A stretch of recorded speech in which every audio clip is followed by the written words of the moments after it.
everybody, welcome back to Frontier Patriot. I'm Ron Rayfield, and you might have guessed this is my dad, Ron Rayfield. How you doing? Good morning. So today we're going to talk about flintlock, muskets, and pistols, and these are some of the guns that we use on the show here, and a lot of you have asked, how do they work, are they real, and can you show us? So of course we're going to shoot them for you after we talk about them for a little bit.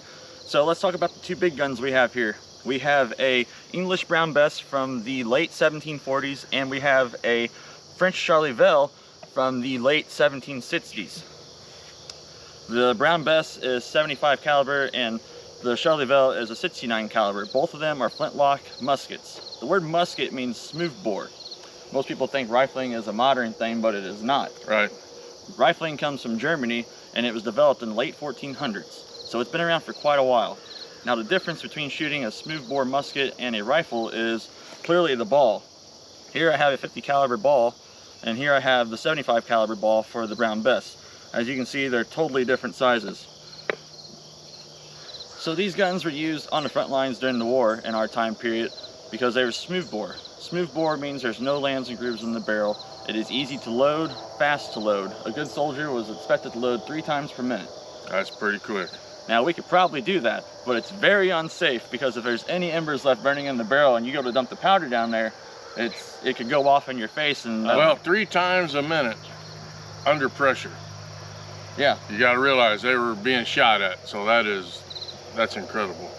Yeah, the risk of being killed outweighs the risk of the gun possibly going off, so you do what you have to do. Flintlocks were the longest used method of firing a weapon. Now you had the matchlock way before the flintlock, but the flintlock, when it came out, was the longest used standard method of firing a weapon. Even still today, for over 250 years, they've been around since the 1600s, and they went all the way to the Civil War. Now we had the percussion cap during the Civil War, but your everyday average Joe out on the frontier would have had a flintlock, and even some militia units in the Civil War still used flintlocks. Flintlocks work on a 2-cock system, so there is a half cock and there's a full cock. And don't we have a catchphrase that has to do with that? Yeah, going off half-cocked. So going off half-cocked is... I've done that a couple times. It's accidental. So if you are half-cocked and your gun goes off, that's where the term going off half-cocked comes from. It's unexpected. You never seen me do that, did you? No, I've never seen you do that. Next, there is a pan right here that you would put your priming powder in.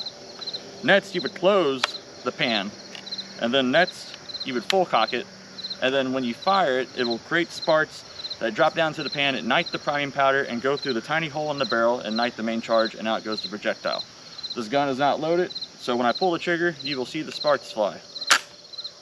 Hope you've seen that. So we'll talk about some of the loading methods. In the military, they use paper cartridges. Inside this cartridge is a lead ball, one of these, and an amount of powder, and then they are folded up and folded over. You would have about 20 of these. Now it differs from French units to British units to American units, but they all had a significant amount of these on their side with their cartridge box. The next method would be hunting. Hunting, you would most likely have a powder horn, and then you would use the patch ball method. So you would put the patch down on top of the barrel and put your ball and then drive it down. The patch works as the wadding. What was the patch made out of? Old clothes or?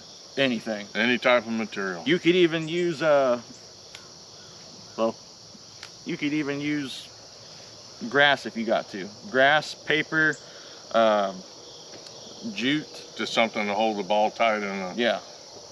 Okay. Tow was a really good one, or you can use the top of cattails, anything that would create a wadding.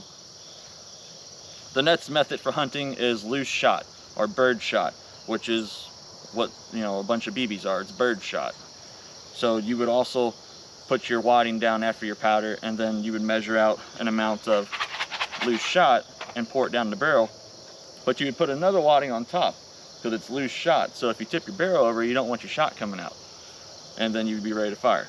So those are the 3 basic ways of loading in the 17th, 18th, 19th centuries with flintlock muskets. Alright, so now it's time for the fun part. We're going to show you how to load one of these guns. And we're going to be using the military method, so Dad will be loading from his cartridge box today with a paper cartridge. So go ahead, and step 1 is to put your gun at half cock. And then the next step is to grab a cartridge out of the cartridge box. And what you would do is you tear it off with your teeth. and then spit it out. Next, you want to put a little bit of powder in the pan, just a tiny bit. Less is more. Now I'll stop you 1 second and say something. You can go ahead and close your pan, by the way. People say, I don't like shooting flintlocks. It's a delay. It goes click, boom. Well, that's what happens when you put too much powder in the pan.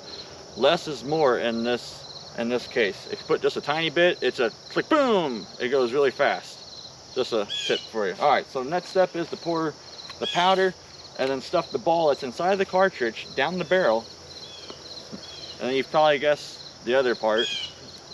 You would pull out the ramrod and ram it all the way down. And you want to make sure that goes all the way down. You don't want any air gaps.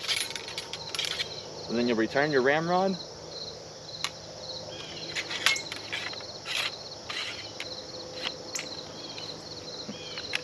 And then when you're ready to fire, you go to full cock and you'll fire. So pick your target, Dad.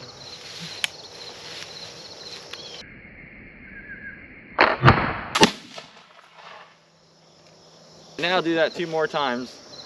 In a minute. In 1 minute. Yeah, that's tough. It is tough.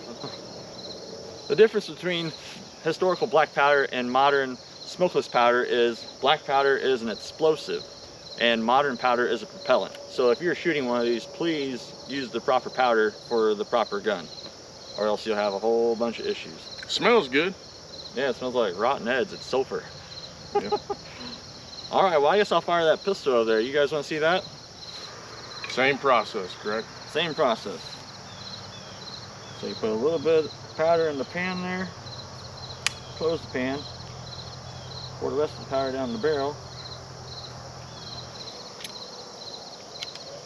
stuff it down the barrel.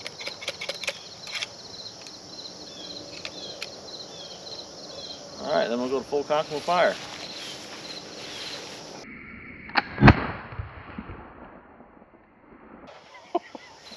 You got him. Got it. So anyways, I hope you guys enjoyed this video. Also, one last fun fact. In 1795, the United States modeled their first weapon after the French Charleville because they helped us win the Revolutionary War. It was called the Springfield. So anyways, thanks guys for watching. Hope you enjoyed it. Have a good day. Yep, take care. Bye-bye. Thank you guys so much for watching this video. If you are really interested in muzzleloading and historical weapons, please check out my buddy's YouTube page called I Love Muzzleloading. His name is Ethan, and he goes really in depth with muzzleloading and flintlocks and percussion caps and even matchlocks. He goes all the way back to the beginning. So he's got a really neat page if you're really into historical guns.